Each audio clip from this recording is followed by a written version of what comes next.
how to edit or delete CNAME Record in cPanel using the DNS Zone Editor. You can edit or delete CNAME records using the cPanel DNS Zone Editor. Log into your cPanel account and you will be on this page. Go to the Domains section and click the Zone Editor. Suppose we want to edit the CNAME record for domain example.com. Then click this Manage button. All the DNS records for the domain are loaded on this page. Now click to apply filter and show only CNAME records for the domain. Now click the Edit button in front of that CNAME record which you want to modify.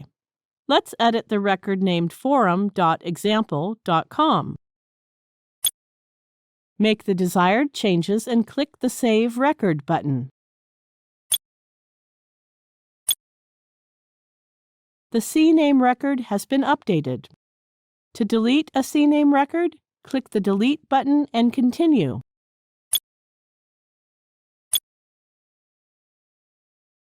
We have deleted the particular CNAME record for the domain example.com.